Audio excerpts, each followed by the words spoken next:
Agro 9 Radio, el programa del campo 9 juliense.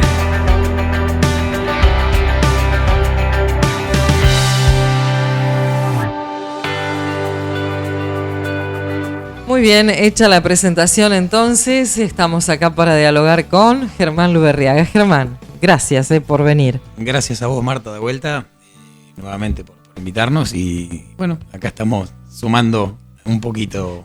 Estamos sumando, de a poquito sumamos. De a poquito, sí. Pero igualmente te hemos tenido vía telefónica. Sí, bueno, pero hoy me puedo organizar mejor y visitarlo acá en casa. Bueno, te agradecemos que estés acá.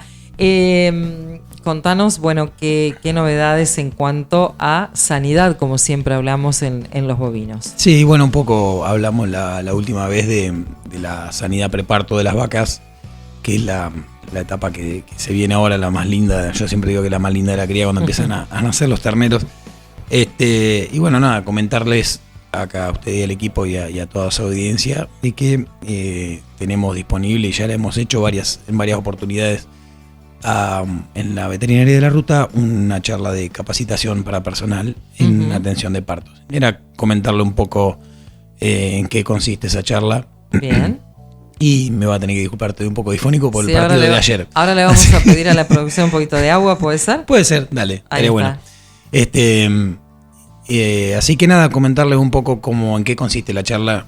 La idea es darle herramientas a los productores o a la gente que trabaja en los establecimientos para que sepan, tengan herramientas de cuándo intervenir, cómo intervenir y cuándo derivar algún caso de alguna vaca que no pueda parir, ¿no? Ustedes han venido haciendo ese tipo de charlas así. Exacto, es lo que te decía recién, que es una charla que la venimos dando ya hace varios años. Gracias.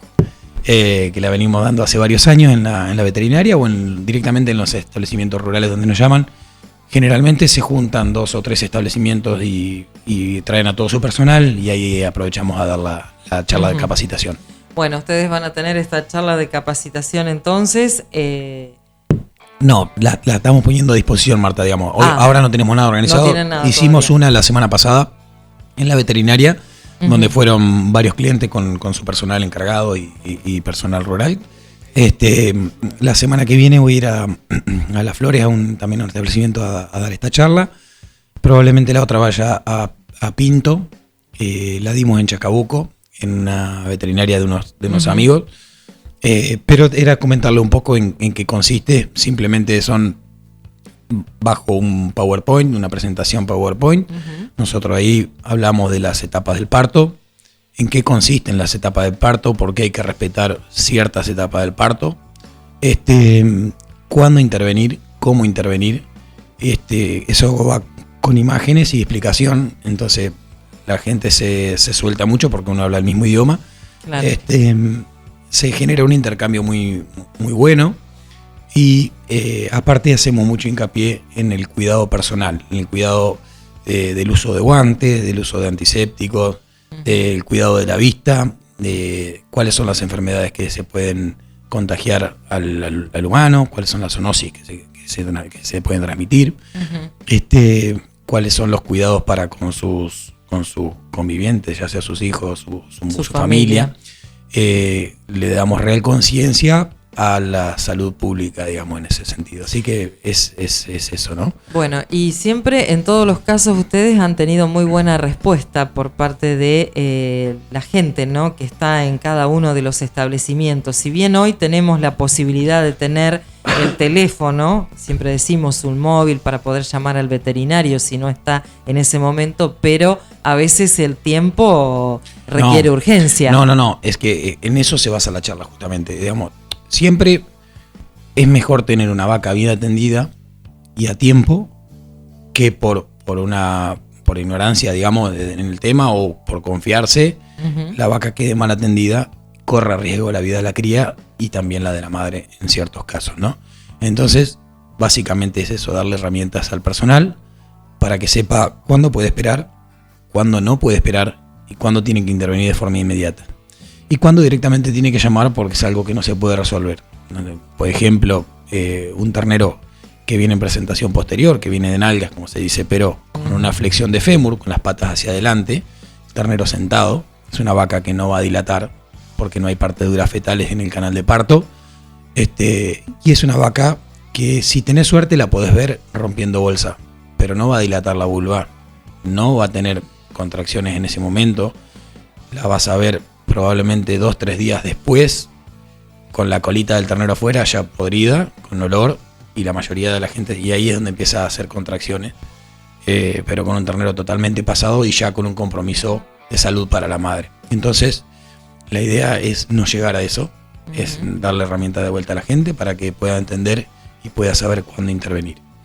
Le damos algunos tips muy claros. Por ejemplo, nosotros decimos que entre el periodo de dilatación, que pueden ser de 6 a 8 horas, entre el periodo de expulsión fetal, que va de 2 a 6 horas, ¿qué pasa? Hoy tenemos la última luz del día a las 6:30 de la tarde, 7 de la tarde, y la primera luz del día está a las 8 de la mañana.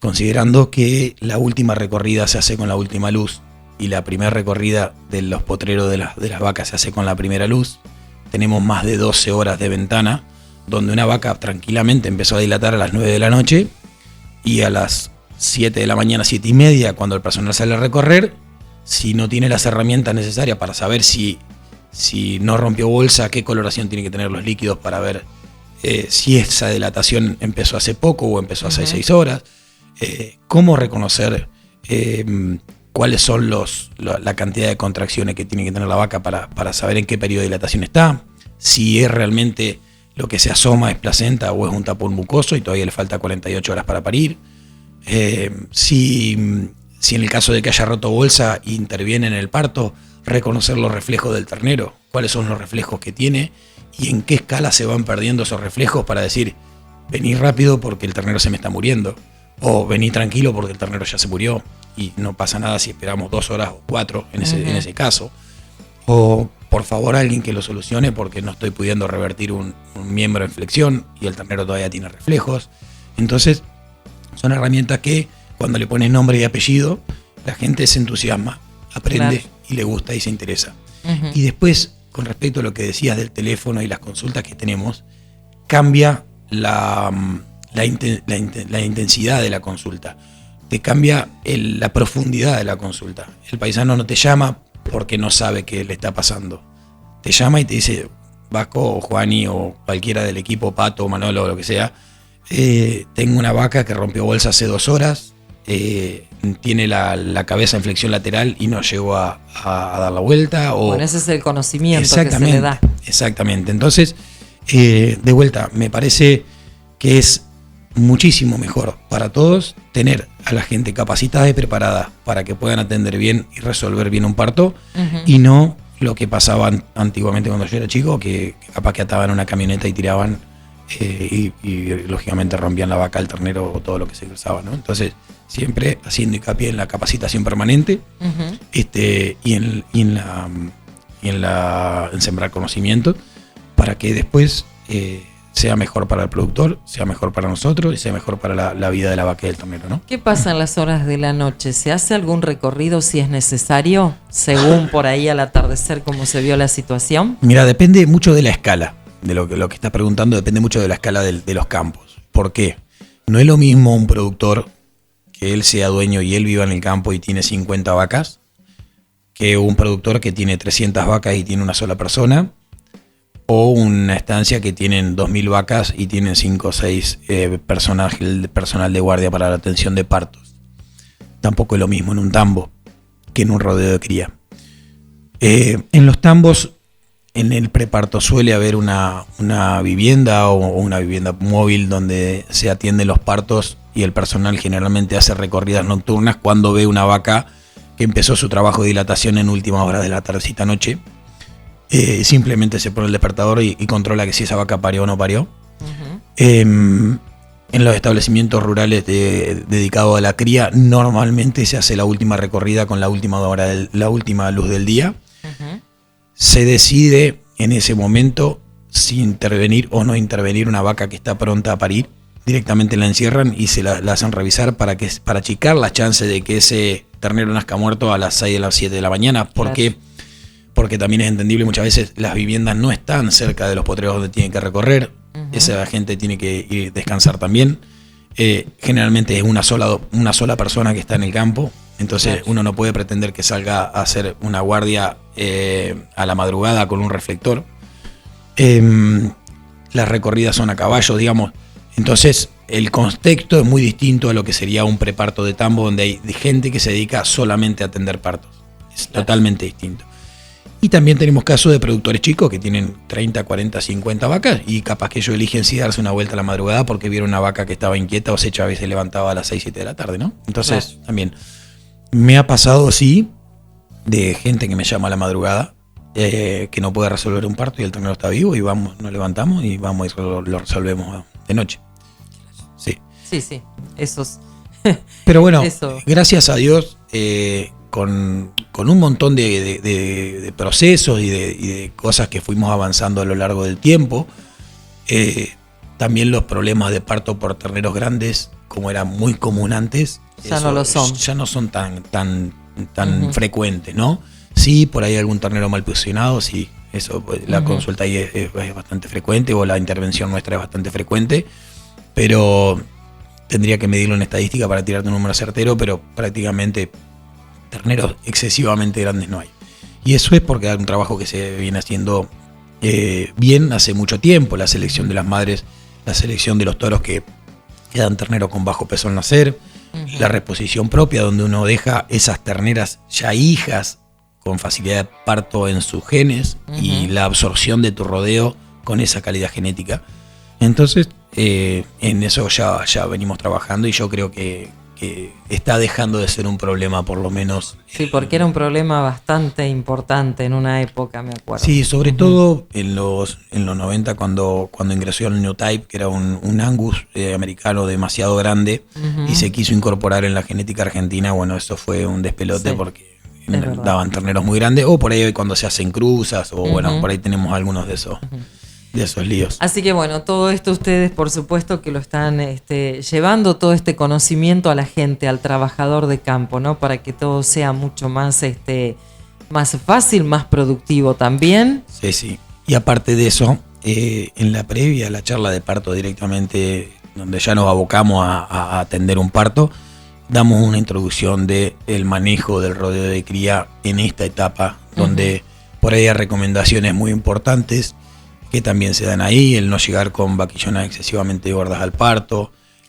controlar la condición corporal, planificar previamente el forraje, la calidad del forraje que le vamos a dar en el caso de que tengamos vaquillonas, en el caso de que tengamos vacas, cómo manejar el tema de los pastoreos cuando estamos apretados, que necesitamos hacer parcelas pero no queremos apretar las vacas en el momento del parto, que no haya enemigos naturales en las recorridas, en este caso del perro, ¿no? Tratar de que los perros se queden en la casa en estos momentos del año es muy importante eso, porque por ahí hay vaquillonas que están prontas a parir y solo la presencia del perro, por más que no toree, que no las corra, ya la pone a la defensiva y ya o te abandona el ternero o se atrasa en el parto o se le muere el ternero porque eleva el nivel de cortisol. Bueno, hay un montón de cosas ahí que hacen a la producción también y que también se hablan en esta charla, ¿no?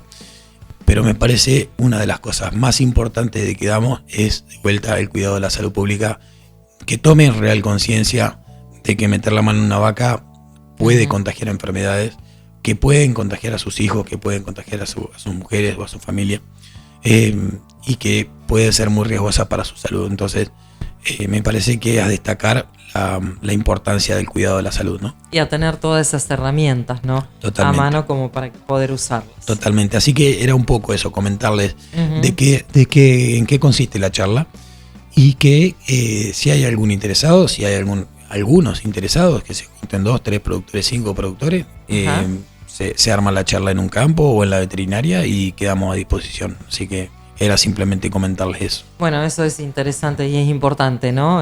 Tener esa posibilidad, ¿no? Totalmente. Yo creo que cuando empezamos nosotros esta charla la venimos dando, llamábamos en un principio venían profesores de la facultad nuestra a dar esta charla acá, pero en 2012 abrimos la veterinaria. Creo que la primera charla fue de parto, la hicimos en 2013. Y desde ahí, todos los años, siempre damos una charla mínimo de partos, porque insistimos en machacar y machacar sobre cómo tenemos que prepararnos para este momento que es tan importante, y que también es muy importante el cuidado del ternero. También se menciona esa parte de una vez que tenemos el ternero, aprovechar a sacarle todos los flujos en la nariz, hacerle para que hacerle un par de maniobras para que tenga reflejo en la respiración, estimular la respiración, en qué posición hay que ponerlo, cómo se desinfecta un ombligo, por qué se hay que desinfectar un ombligo. Bueno, nada, o sea, la verdad que es completo y está bueno para que se pueda aprovechar. Y por supuesto que la respuesta es muy positiva por parte de cada uno de los que, bueno, están en contacto y que están trabajando en el campo, ¿no? Tener esta herramienta que es súper importante. Sí, y la devolución de ellos, del personal, es muy buena porque también cuentan su experiencia. Claro. Y también uno entiende también por qué pasan algunas cosas cuando te las cuentan, ¿no? Entonces, eso está muy bueno también, tener ese ida y vuelta, por crecimiento personal y profesional.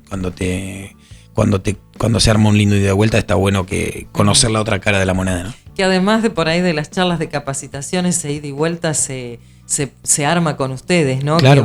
Que van constantemente al campo. Exactamente. Están, ¿no? en plena conversación y con todos los casos, ¿no? Totalmente. Hay un caso que lo quiero comentar porque también uno aprende de eso. Claro que se aprende de muy mucho.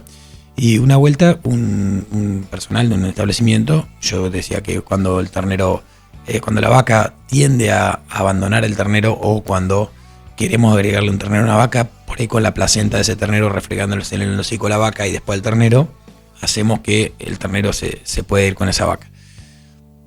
Y levanta la mano uno y me dice, yo uso perfume. Me dice, yo le pongo un perfume, cualquiera tenga, le pongo el perfume en el hocico a la vaca y se la pongo al ternero. Yo, bueno, qué sé yo, le di poca importancia porque me pareció medio golazo. Digo, y me manda a la semana, un video de la vaca que no lo topaba al ternero, lo sacaba al ternero, y después manda el video de poniéndole perfume en la manga, poniéndole perfume al ternero y lo largó en un corral chiquitito y enseguida la vaca lo fue a buscar. O sea, claramente uno aprende ahí. Y le dije, muy bueno el material que compartiste, la verdad, y hoy lo pongo como ejemplo, ¿no? Como uno sigue aprendiendo de mañas de tipo y de conocimiento que vienen quizás de generación en generación y que no están en el libro, así que está bueno. Tal vez, bueno, pero están en la práctica. Exacto. Están en la práctica.